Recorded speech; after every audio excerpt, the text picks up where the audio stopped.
Bueno, gente, ahí quedó funcionando todo con el colectorcito ese que vieron ayer, improvisado, con 3T de 3 cuartos. Estamos en el baño de planta alta, obviamente. Tenemos duchador, florón de ducha,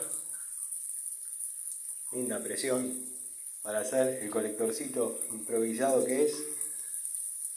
Funciona todo, caliente, fría.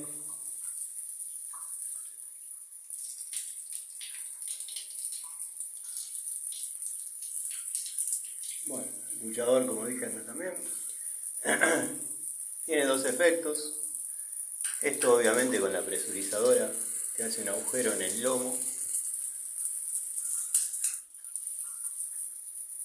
Pero funciona todo perfecto.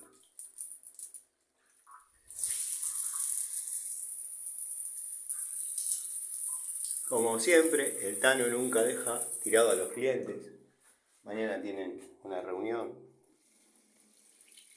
Así que nada, cumplí con dejarles agua caliente y fría en todos los ambientes.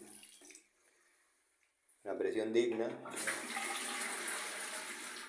Como bueno, para el lunes seguir con las tareas. Me voy a acomodar las herramientas y ya pego la vuelta para el taller. Siempre va a haber alguno que critica, pero bueno, después hay que matar todo esto, todo lo existente, viejo que no sirve. Bueno, tengo que dar vuelta acá para pasar la llave de luz, porque con la presurizadora eso va a ser una silla eléctrica para el amigo Ubaldo, que le gustan esos temas. Matar esa llave que no sirve, nada, sacar lo que está de más. Ese antiguo caño que traía agua. Bueno, les mando un saludo, espero que anden bien. Les quería mostrar el resumen de este trabajito, que todavía obviamente falta, pero ya está.